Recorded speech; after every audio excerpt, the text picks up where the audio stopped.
What's happening? So, as a doctor, I can tell you that Dr. Aditi Nurkar is a Harvard physician, nationally recognized stress expert who is understanding and combating modern-day burnout. we are seeing increased rates of depression, sleep disorders, fatigue, or burnout because stress is higher than ever. So what can we do? Well, these are the 5 resets that are going to help you survive and thrive. The first technique is कभी सोचा है क्यों हम अपने phone से दूर नहीं रह पाते हैं? क्या है जो हमें बार बार स्क्रॉल करने पर मजबूर करता है? सब डोपामाइन के बारे में बात करते हैं, लेकिन एग्जैक्टली क्या होता है ये डोपामाइन? चलो सिंपल तरीके से समझते हैं। डोपामाइन एक केमिकल होता है जो हमारे दिमाग में रिलीज होता है जब हम कुछ एक्साइटिंग या नया देखते हैं। जैसे ही आप सोशल मीडिया खोलते हो, हर नई पोस्ट, हर नोटिफिकेशन एक डोपामिन का छोटा हिट देती है। ये डोपामिन हमें एक्साइटमेंट, एंजॉयमेंट और थ्रिल रिवार्ड के एहसास दिलाता है। This is a big time bomb ticking. These kids who commit suicide, you go look at their Instagrams, you would have no clue. Mr. Zuckerberg, would you be comfortable sharing with us the name of the hotel you stayed in last night?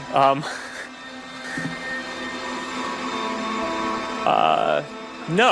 इसी वजह से हम social media पर इतना time बिताते हैं, लेकिन जैसे जैसे आप स्क्रॉल करते जाते हो वो नोवेल्टी खत्म होने लगती है और डोपामिन रिलीज भी कम होने लगती है। आपको समझ नहीं आता कि क्यों स्क्रॉल कर रहा हूँ, पर फिर भी करते जा रहे हो क्योंकि अब सोशल मीडिया यूज करना एक आदत बन जाता है, बस जैसे मजबूरी से करते जाते हैं। सोशल मीडिया ये सीक्रेट है कि वो रैंडमली कुछ ऐसे पोस्ट दिखाते हैं जो वापस आपको डोपामिन हिट बढ़ते देती है। ये बिल्कुल गैम्बलिंग की तरह होती है जिसमें आपको नहीं पता होता कि अगला डोपामिन का हिट कब मिलेगा, इसलिए आप स्क्रॉल करते रहते हो। जब आप अपने फ़ोन पर घंटों तक स्क्रॉल कर रहे हो, सोचो क्या आप डोपामिन के लिए ट्रैप हो चुके हो? रिसेंटली एक डॉक्टर ने ऐसा रिसर्च किया। studies have shown at least 60 to 80% of patient visits have a stress-related component. Jesus. It's crazy. And 60% of people with burnout had an inability to disconnect from work. And being addicted to work and can't shut off and checking your phone 2,600 times a day. Yes, that is a statistic. So you might be experiencing atypical burnout. Even 2/3 of parents have burnout. That's crazy. And yet, even though we are all collectively experiencing it, it's so isolating. That now 330 million people go 2 weeks before speaking with anyone. When I was a medical student working 80 hours a week, I was in my own stress struggle. And it was terrifying, but I couldn't find a doctor who could help. So I became the doctor I needed. I uncovered all of these studies and found a solution that wasn't just try to relax. आजकल के young लोग जब school से घर आते हैं तो उन्हें अब अपनी लाइफ और दूसरे लोगों की बेहतर ज़िंदगी देखनी पड़ती है, और ये सब होता है उस छोटी स्क्रीन से जो हर वक्त हमारे पॉकेट में होती है। पहले स्कूल के बाद घर आने का मतलब होता था कि हम सोशल कंपैरिजन से दूर हो जाते थे, लेकिन अब सोशल मीडिया का एडिक्शन से बचना मुश्किल हो गया है।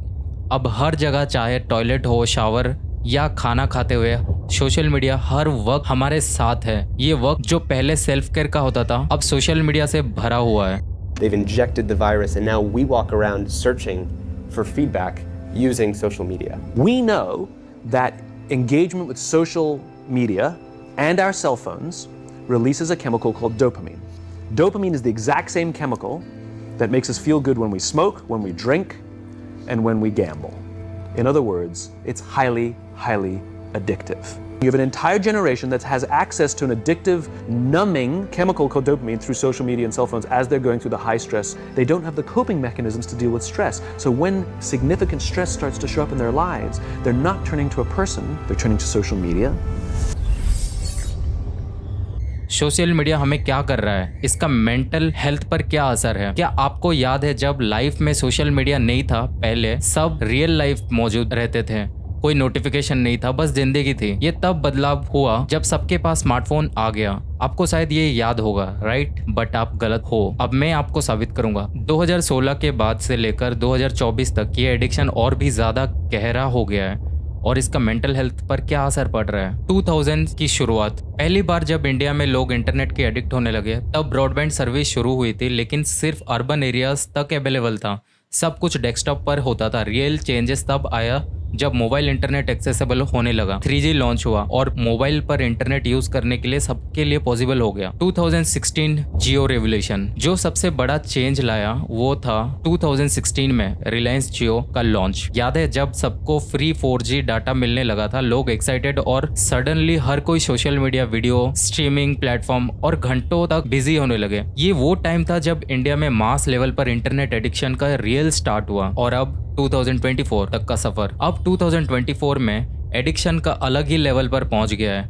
5G की वजह से स्पीड और बढ़ गई है और अब AR, VR जैसे चीज़ें भी आ रही है जो कि और ज़्यादा एडिक्टिव बनती जा रही है। आज की यंगर जनरेशन, स्पेशली टीनेजर्स और इवन बच्चे दिन के कई घंटे अपने फ़ोन्स पर बिताते हैं। रील्स, टिकटॉक, यूट्यूब और हमेशा कनेक्टेड रहने की ऑब्सेशन में ही रहते हैं। मेंटल हेल्थ पर असर 2016 से 2024 तक बढ़ा। फोमो, जिसको बोलते हैं fear of missing out.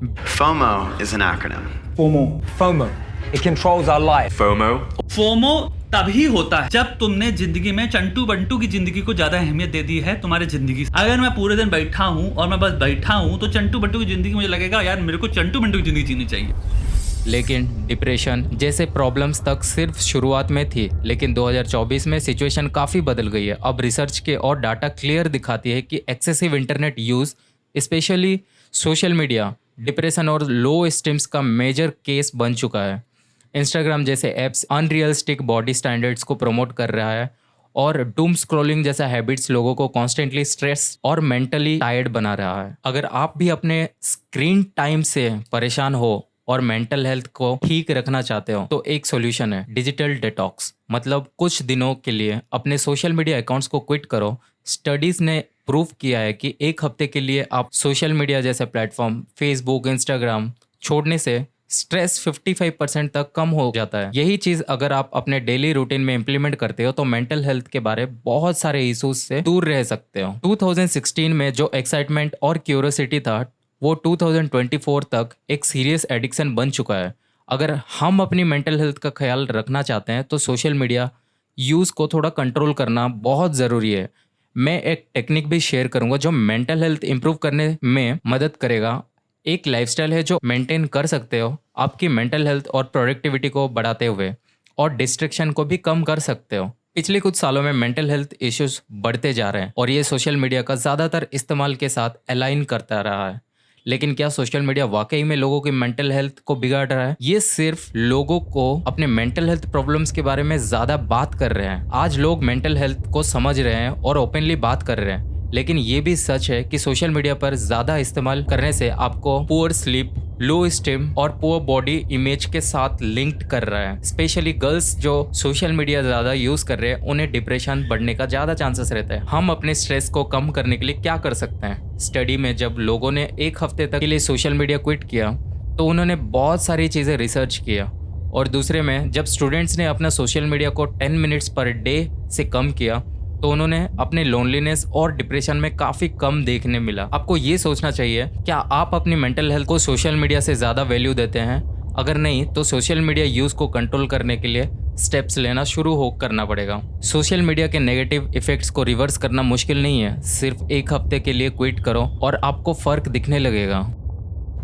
Stress as a creator. I just felt like I was so addicted to this kind of false version of my life that it was just taking over. And the thing that really upset me is the press ran with that. They were saying, oh look, he's not the perfect happy-go-lucky kid you think he is. He's having a nervous breakdown in New York. If I was having a mental breakdown, that's not for you to report on. They took the story in the wrong direction and they kind of painted people looking for help in the wrong light. You need to hear about this.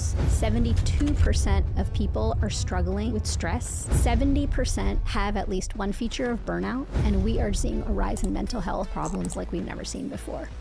Creator होने का stress और ये कैसे कि mental health को effect करता है और साथ ही कैसे इस स्ट्रेस को कमाई में बदला जा सकता है। क्रिएटर होने पर स्ट्रेस फील करना आम है। कंटेंट प्रोड्यूस करने का प्रेशर, ऑडियंस से एंगेज रहना और रिलेवेंट रहना, ये सब ओवरवेलमिंग हो सकता है। परफॉर्मेंस मैट्रिक्स के लिए डिप्रेशन होना भी नॉर्मल है। ये मेंटल हेल्थ इशू जैसे फैटिग या फिर हेड पेन या फिर डिप्रेशन अब आम होते जा रहे हैं सोशल मीडिया के ज़माने में। लेकिन ये सारे स्ट्रेस आपको नए तरीके ढूंढने और इनकम जनरेट करने के लिए मोटिवेट भी कर सकता है। अगर आपके पास 300 to 500 के फॉलोअर्स फॉलोअर्स है तो आप एक पोस्ट के लिए 1 लाख चार्ज कर सकते हैं। ये आपके नीच पर डिपेंड करता है। अगर आप फाइनेंस नीच पे हो या फैशन नीच पे हो और वो इंग्लिश में है तो आप और भी ज़्यादा चार्ज कर सकते हो। की फैक्टर ये है कि आपकी ऑडियंस है तो कहाँ के है। अगर आपके ऑडियंस टायर 1 सिटी से है तो और भी अच्छा है। अगर आप टायर 3 से हैं तो टॉपिक्स और कंटेंट की क्वालिटी उतना ही ज़रूरी है जैसे लोगों को देखना पसंद हो।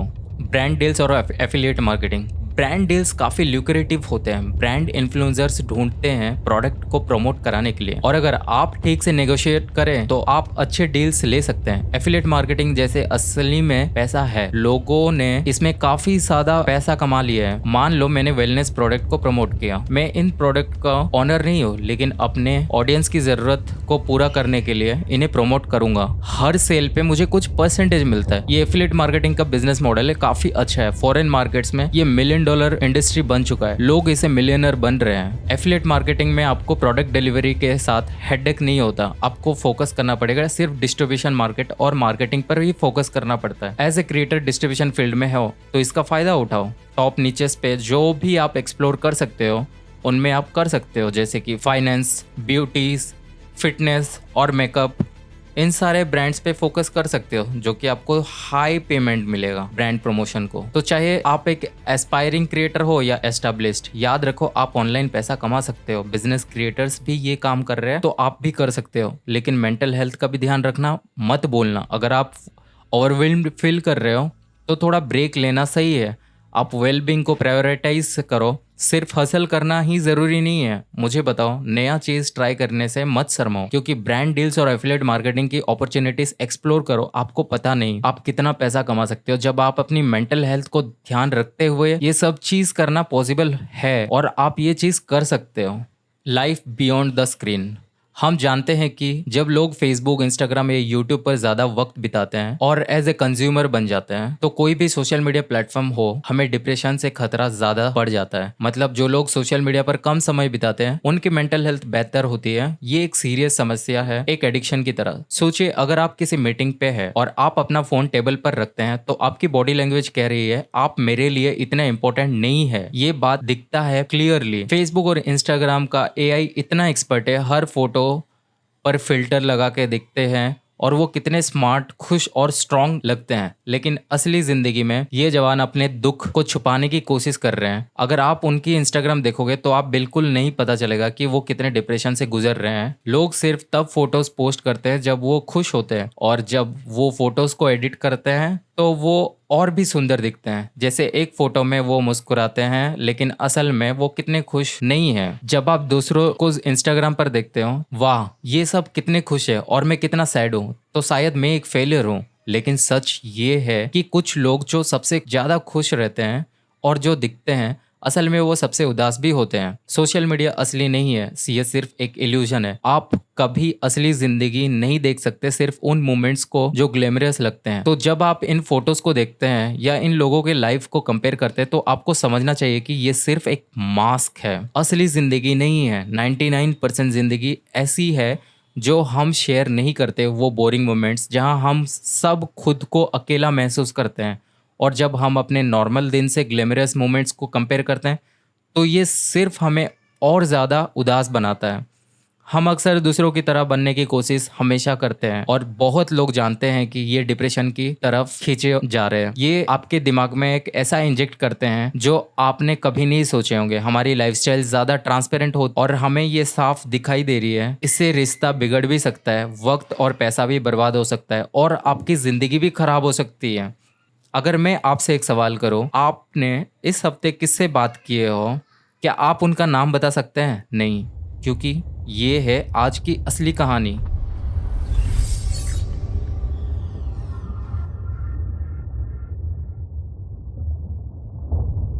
The social media consumer.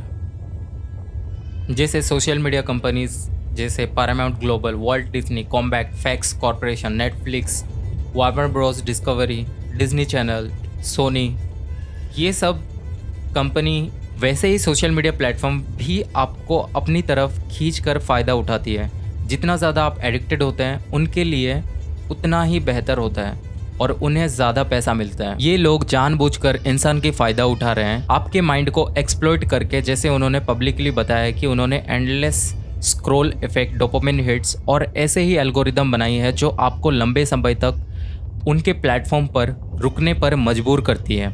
क्या आपको पता है ये सोशल मीडिया प्लेटफॉर्म जानता है? क्या आपको पता है ये सोशल मीडिया प्लेटफॉर्म जानते हैं कि पोलराइजिंग और कंट्रोवर्शियल कंटेंट सबसे ज़्यादा बेहतर परफॉर्मेंस करता है? वही चीज़ें जो लोगों में इमोशनल रिएक्शन ट्रिगर करती है। द रियलिटी इज उनको किसी की परवाह नहीं होता है। ये सब मिलकर हमें एक बड़ी डिवाइड की तरह खींचे जा रहे हैं। हर किसी का फीड अलग होता है, उनके बिलीफ के हिसाब से टेलर्ड होता है। आप असल में एक इको चैम्बर में रहते हैं जो आपको सिर्फ और सिर्फ आर्टिकल्स दिखाते हैं जो आपकी व्यूज को अलाइन करने के दूसरे अल्टरनेटिव्स को डिस्मिस करते हैं। क्योंकि आप क्या करते हो सोशल मीडिया प्लेटफॉर्म पे? आप क्लिक करते हो, आप रीड करते हो, क्योंकि ये सोशल प्लेटफॉर्म्स हर क्लिक, हर रीड और देखे गए कंटेंट को ट्रैक करते हैं। एल्गोरिदम जल्दी ही सीख जाता है आपको कैसे ज्यादातर वहां रखा जाए और आप अपने बिलीफ्स में और गहरा हो जाते हैं और इस वजह से आप सोचते हैं दूसरा साइड इतना स्टूपिड कैसे हो सकता है, ये सब इंफॉर्मेशन क्यों नहीं दिखा रहे हैं जो मैं देख रहा हूँ। लेकिन असल में वो अक्सर वो सब नहीं दिखा रहे होते हैं और ये सब जानबूझ के किया हुआ गेम है। ये सब कुछ नफरत भरे व्यूज से बढ़ावा देती है। जब आप दूसरे साइड का पर्सपेक्टिव को नहीं समझते तो एम्पैथी रखना मुश्किल हो जाता है। हम सब सोचते हैं कि हम एवरेज से ज्यादा स्मार्ट होते हैं, जबकि असल में हम सिर्फ और सिर्फ सोशल मीडिया कंज्यूम कर रहे हैं। ये सोचना आसान है कि हम स्मार्ट साइड पर है और जो डिसएग्री करते हैं वो इडियट्स हैं।